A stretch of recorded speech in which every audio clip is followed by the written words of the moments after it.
begin our actual sitting instructions, as I told you I'm going to invite you now to take the sila.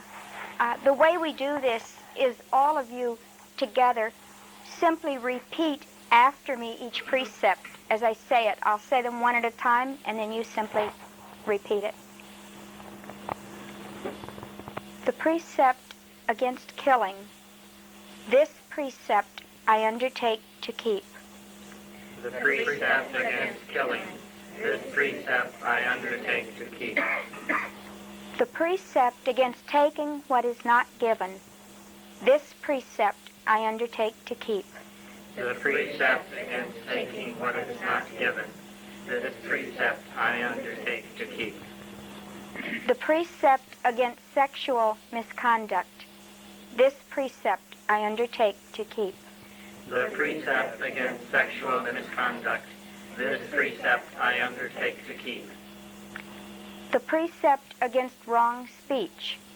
This precept I undertake to keep. The precept against wrong speech. This precept I undertake to keep. The precept against using intoxicants. This precept I undertake to keep. The precept against using intoxicants. This precept I undertake to keep. Thank you.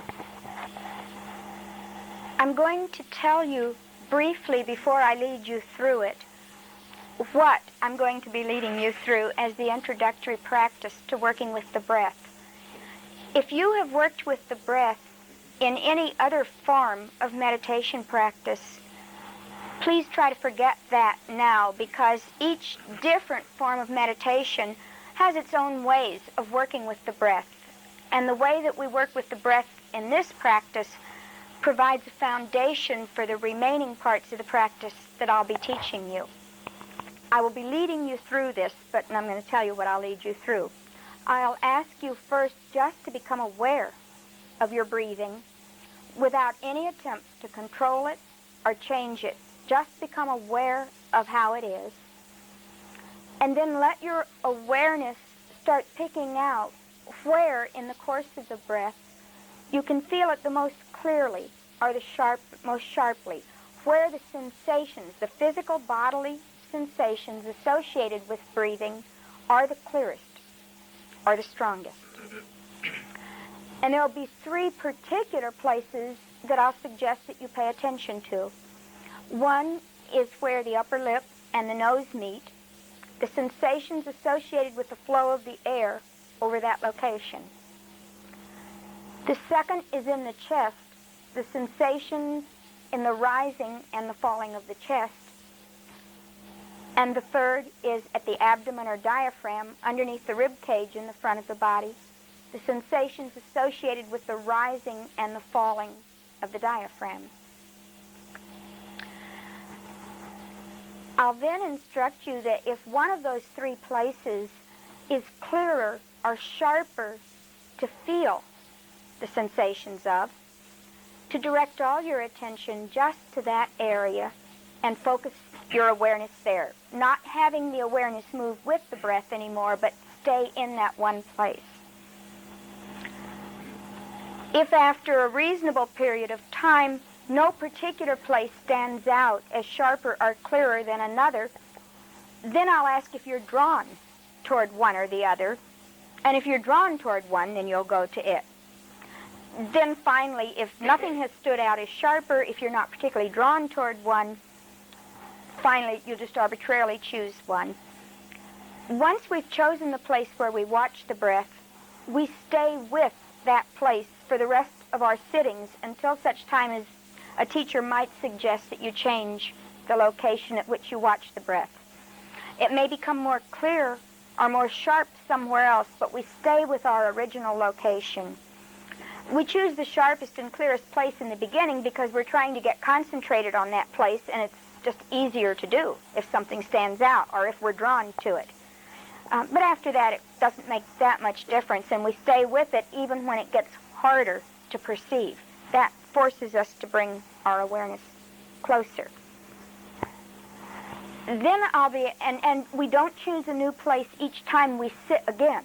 I mean, you choose a place that's your place for your Vipassana practice. After we've established this, I'll ask you to add what we call mental noting to your watching of the breath. The mental noting is an act of recognition of what it is that I'm experiencing. It helps keep your awareness sharp, it helps keep you focused, and it has a lot of other virtues, but that's a long talk. If you're watching the breath where the upper lip meets the nostrils, as soon as you become aware that an in-breath has begun, using about 5% of your energy, make the soft little whisper in your mind, not out loud, in. As soon as you become aware that an out-breath has begun, the little whisper out. If you're watching the rising and the falling of either the chest or the diaphragm, as soon as you become aware that the rising movement has begun, make the note rising. As soon as you become aware that the falling movement has begun, make the note falling. You should try to time the note so that it begins the instant you become aware that that experience is starting to happen. You can make the note very short and have it over with very quickly, or you can spread it out over the whole length of the inhalation or exhalation, or something in between, whatever's more comfortable. In other words, the note can last as long as feels comfortable for it to last, but it should begin as soon as you become aware of the experience.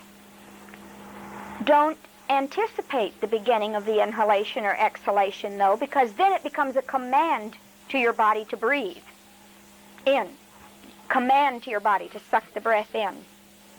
We don't want that. It's a recognition of the experience that is beginning to happen. As you watch the breath, make no attempt of any kind to change it or control it, whether you like what it's doing or not. We're simply to observe what's happening. So if it's smooth or bumpy or fast or slow, it makes no difference. We simply watch what's happening.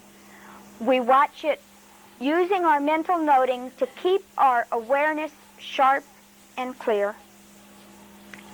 And that's all we're going to do until a point tomorrow when I'll give you additional instructions on the practice. I need to say a little bit about sitting posture before we begin. For those of you who have not sat meditation and don't know much about sitting posture, there's no particular rules about where you sit or what kind of equipment you might use in doing this practice. You want to aim to hold your spine erect with a slight curve in the small of the back, as if your navel is pulled forward, just a slight little bit. Shoulders should be over hip bone. You should be very careful that your head is not hanging forward, either with the chin thrust forward or else drooping down. It helps if you tuck your chin slightly, as if somebody has hold of a hank of hair at the top of the back of the top of your head, and is pulling that up toward the ceiling, and the chin slightly tucked. That helps keep your head held erect. And then, as I say, shoulders over the hip bones. When you get your back stacked up just right, it should feel as if all the bones are just resting on top of each other. And you can play around with your posture a little bit until it feels right. It's a lot easier to hold your spine correct if your hip bone is higher than your knee bone. If you're using a bench, that of course is taken care of. If you're sitting on a cushion or cushions, the cushion or cushions should be high enough that when you sit holding your legs however you're going to hold them, and there's no fixed rules about it, you can do it a variety of ways, that the hip bone is higher than the knee bone. Makes it easier. If you're sitting on a chair, some people like to roll up a towel or a sweater and put it on the back of the chair. Some people like to put books under the back leg of the chair, and that gives the chair just that slight forward cast, which makes chair sitting easier. Your feet should be resting flat on the floor. you should not lean back against the back of the chair. If you're tall enough, if you put your bottom all the way back against the back of the chair very solidly, it'll be difficult to lean back. That'll sort of cast the navel forward a little bit, and your back will line up correctly. If you're not tall enough for that and you want to sit on a chair, if you sit on the edge of the chair at the front, then you can hold your spine erect, and you should spread your legs out enough that the knee bone rests lower than the hip bone. The legs should be spread slightly apart on a chair to provide a good, firm, triangular base. The posture should feel stable, however you're sitting.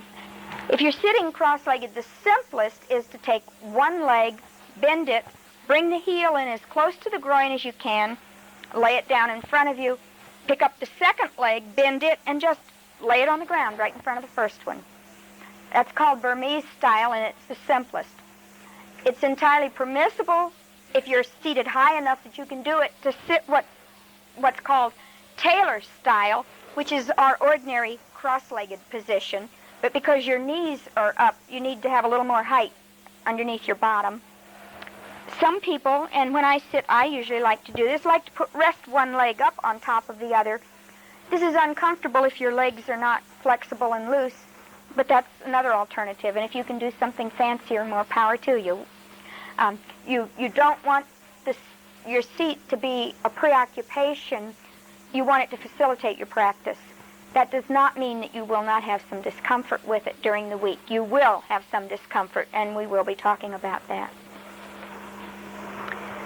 Now, I will invite you to establish yourself in the posture that you hope to use for the rest of this evening's sitting.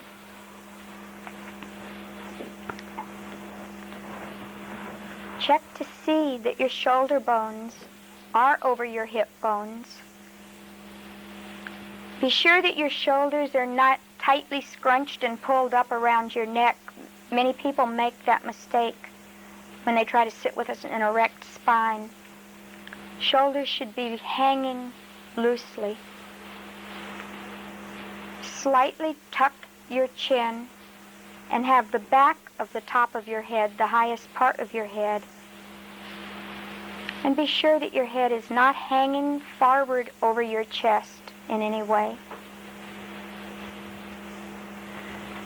Feel free if your posture is uncomfortable enough that it's distracting you from concentrating on the breath. Feel free at this point in the practice to gently change and shift your posture as needed so that discomfort is not drawing your awareness away from the breath.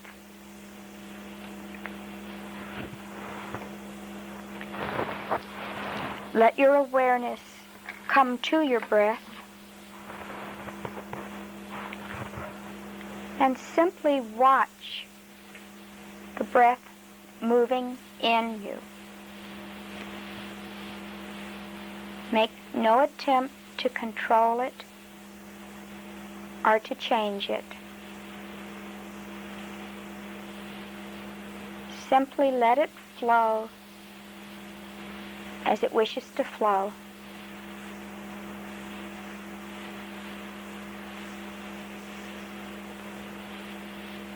Become aware of the sensations that you feel at different places in your body as your breath moves.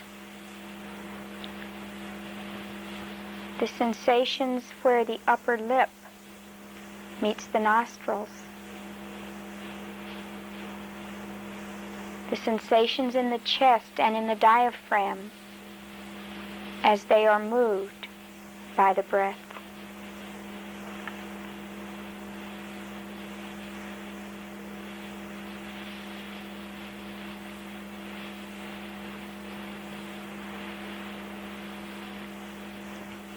If your attention wanders from watching the sensations associated with the breath, gently bring it back. Feel the different sensations at different places in your body as the breath moves.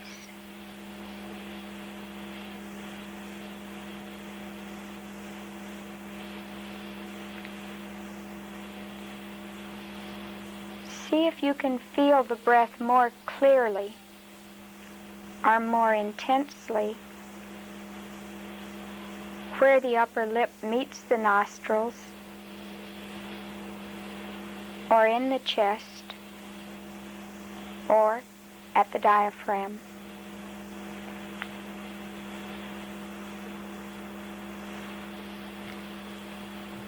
If one of these places stands out as clearer or stronger in its sensations, gently let your awareness settle into that spot and stop moving it with the breath.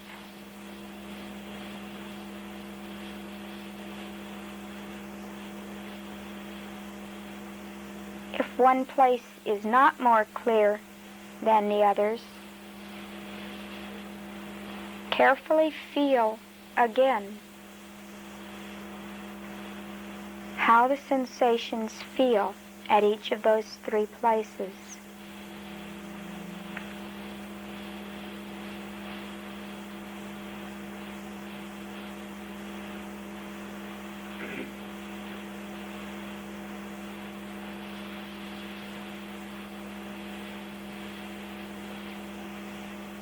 And if one place comes to stand out, let your awareness rest in that place.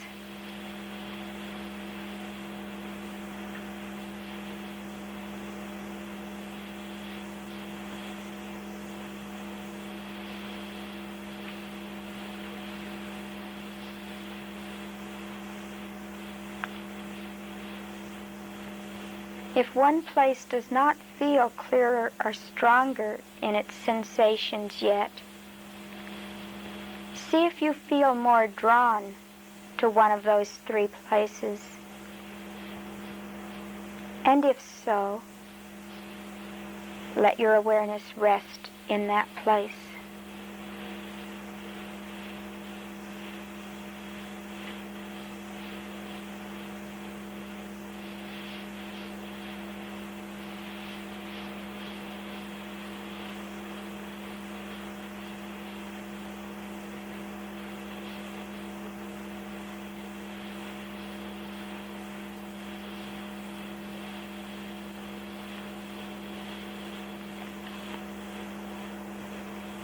If no place has stood out as being clearer in the sensations, and you're not particularly drawn to any one place, simply choose one of the three.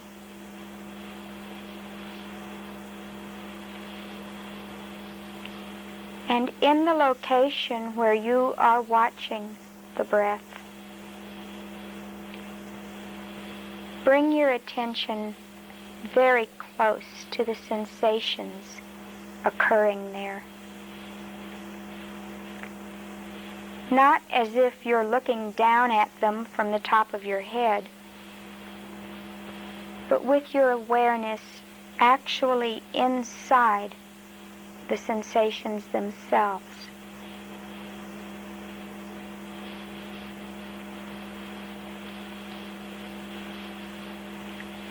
And if you're watching where the upper lip meets the nostrils,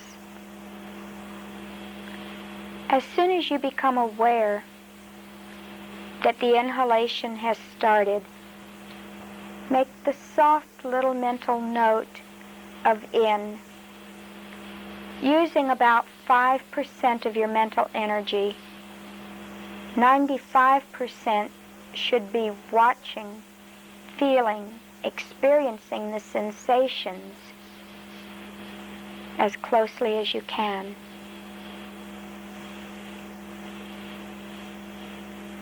And as soon as you become aware that the exhalation has begun, the soft little note of out.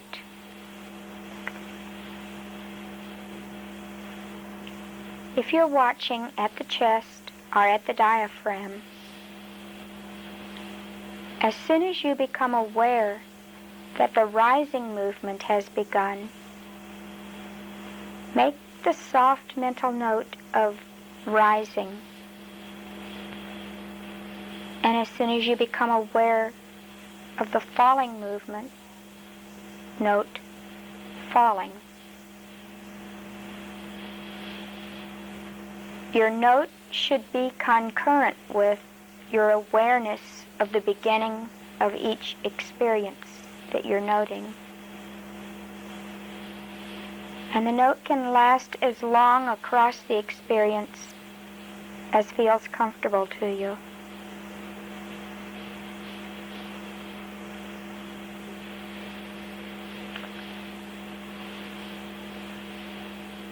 If you find your mind wandering from the breath to any other experience, the summer noise is outside the window, some other sudden sharp noise, or thinking, or anything else, as soon as you become aware that your mind has wandered from the breath, make the mental note wandering and go back to the breath. All of these other experiences will become part of the practice and will be dealt with in various ways, but for now, what you're experiencing when they happen is wandering from the breath. So we note that experience of wandering from the breath as wandering, and then go back to the breath.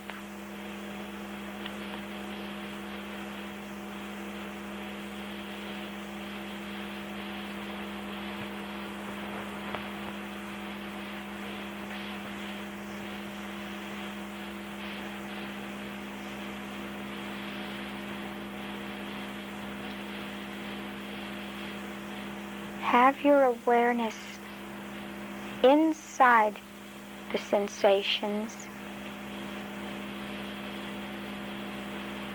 Have it close enough that you see the changing pattern in the sensations across the length of each breath. Try to pick up all the changes that are going on.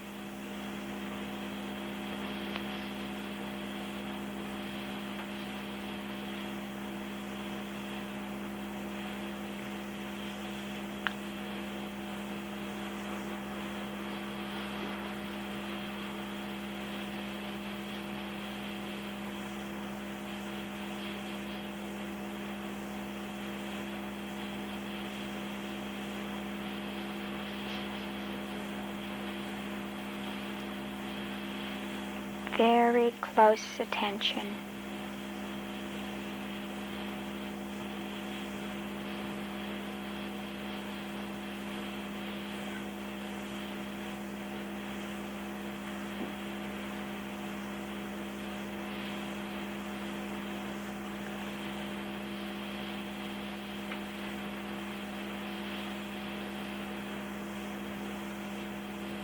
The note should start as soon as you're aware that the experience is beginning, not before, not after.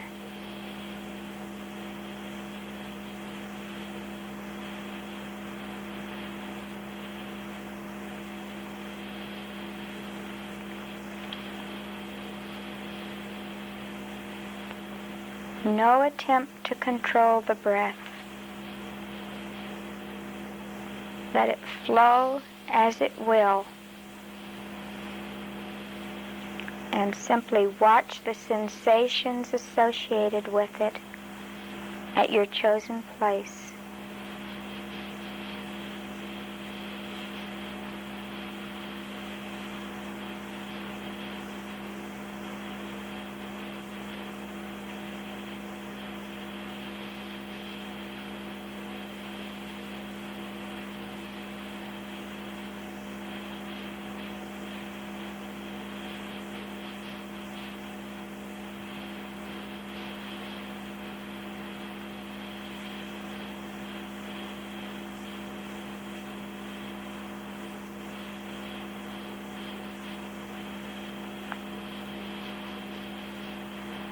If you're wandering, note wandering and come back to the breath.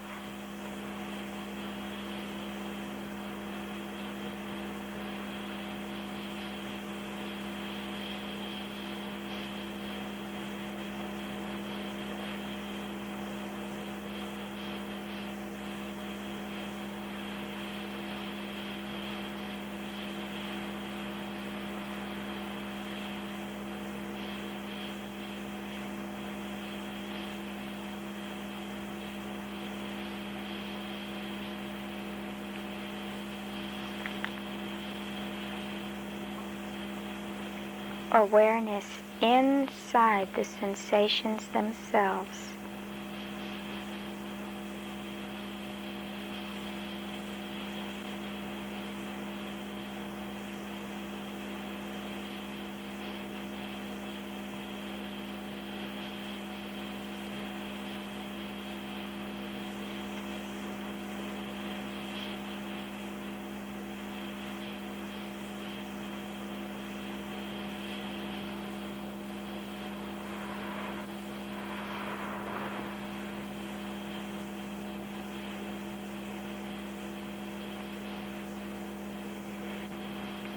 If you're wandering, note wandering and come back to the breath.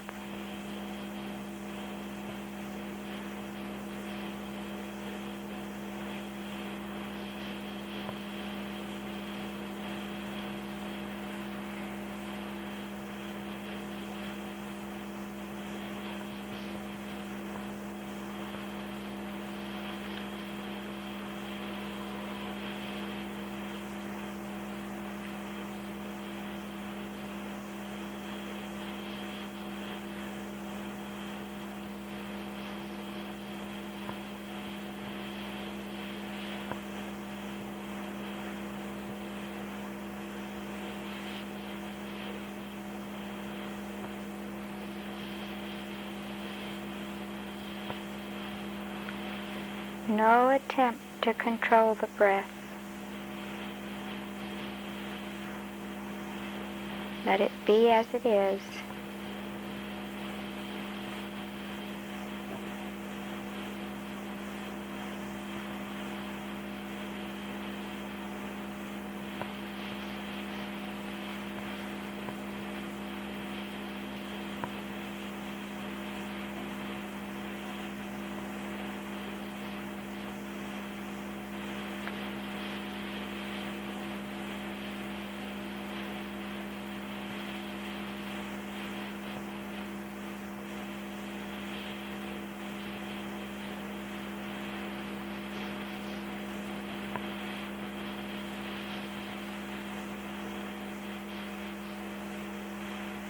Attention inside the sensations, experiencing them from within, very close.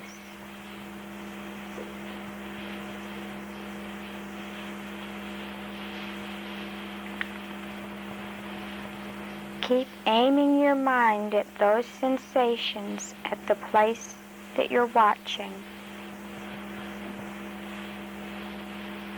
And have it rest very close inside the sensations.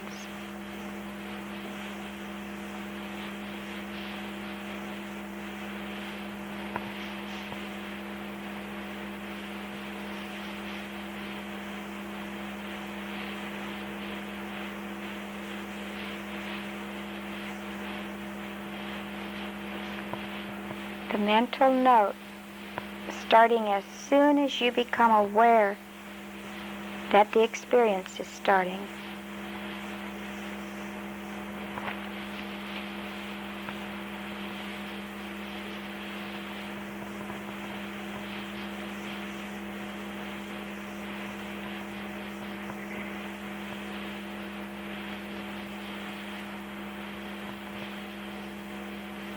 If you're wandering, come back to the breath.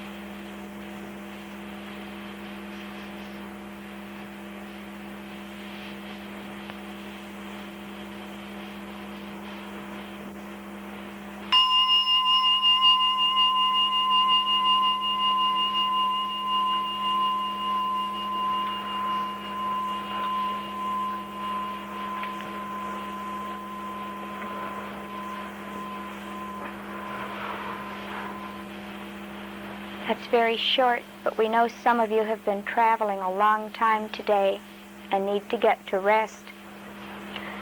If you still have energy left, continue to practice. Those of you who already know walking meditation may choose to walk for a while and then come back and sit some more. But if you're tired, get your rest and refresh yourself against the next day.